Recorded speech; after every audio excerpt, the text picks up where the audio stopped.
Yo, what's going on everybody? So today I want to have a conversation with you guys about Boruto chapter 39 and some of the information that's set up within it. So obviously if you're an anime only viewer, I thank you for your support, but I'm going to be talking about spoiler content. Over 80% of the content on the channel is spoiler free, so I highly recommend checking out the videos on this channel or over on Kryptonian Sane if you don't want to be spoiled. So if you're still here, I'm going to assume that you're okay with me talking about any type of spoilers. So in the latest Boruto chapter, we had Kashin Koji all of a sudden talking really greasy about taking out Jigen. Now, based on what we've seen with Kashin Koji, we do know that he's powerful. We know that he's pretty damn powerful, given the fact that he's got enough chakra to summon a massive boiler toad, and he had more than enough chakra to push back Konohamaru with relative ease using a casual Rasengan. And when you look at everything that's going on, he didn't seem too worried about Boruto's karma, and he is a member of the Car organization,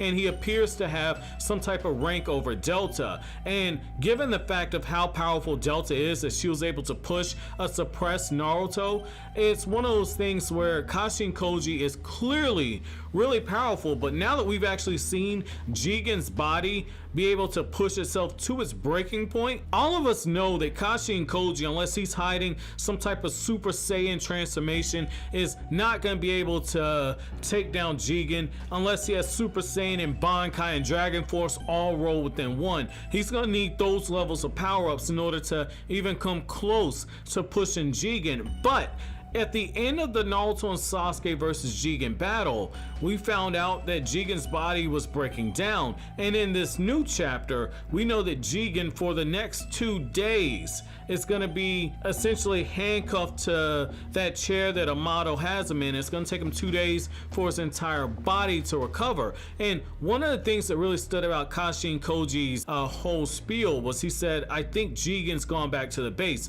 So what that implies is this isn't the only time that Jigen's body's broken down. And because of how Kashin Koji is, I think that he might have discovered that Jigen is vulnerable once he gets into those levels of fights, or at least once his body reaches those limits. Now, the reason why I say this is he jumped to that conclusion before we actually saw Jigen's body breaking down. So it's one of those things where he's aware of that. He's also aware of the full extent of Jigen's power, because he even says, even if they're fighting in that other dimension, that other space, the fight should have wrapped up by then. And he said before in the fast that Naruto by himself is not going to be able to take down Jigen, and even if Sasuke helped, in this newest chapter he says even if Sasuke helped, that Sasuke would only give them a minimal chance of being able to overwhelm Jigen. So at some point it might be revealed that Kashin Koji might have actually fought against Jigen over in that dimension where he's at. So I mean, it's going to be very interesting to see what gets revealed about this character. It's going to be very interesting to see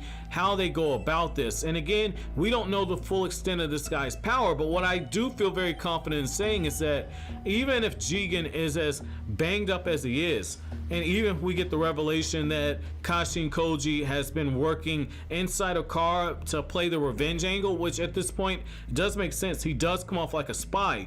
But even if that happens, I don't think he has enough power to take down this character. But what could be very interesting is if while Jigen is in this suppressed state, if while he's in this suppressed state, we actually get one of those situations where Jigen is put in a Orochimaru type situation where, because Kashin Koji interrupted Jigen while this body was being repaired, essentially Isshiki Otsutsuki is going to have to take Kwaki's body before he's fully ripened into what he calls a perfected vessel for the Otsutsuki clan. He says that Kwaki is developing nice and that he can no longer call him a incomplete vessel. And yet when you refer to the panel where you see Boruto and Kwaki and they have the Otsutsuki clan horns, one of the things you get is the fact that Shiki says is that in time they have the potential to be able to produce a god tree, and that they are on their way to becoming perfect vessels for the Otsutsuki clan. So I mean, this is going to be very interesting. It's going to be very interesting.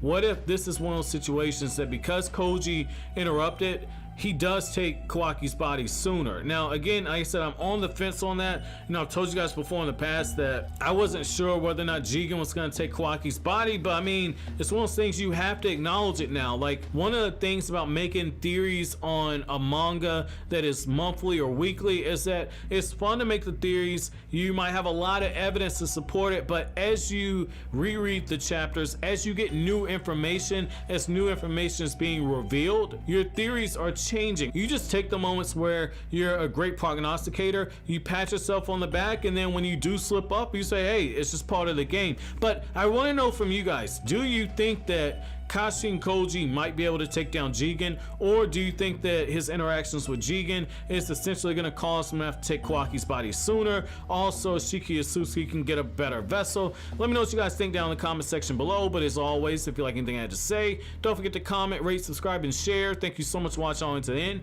Have an awesome day, guys.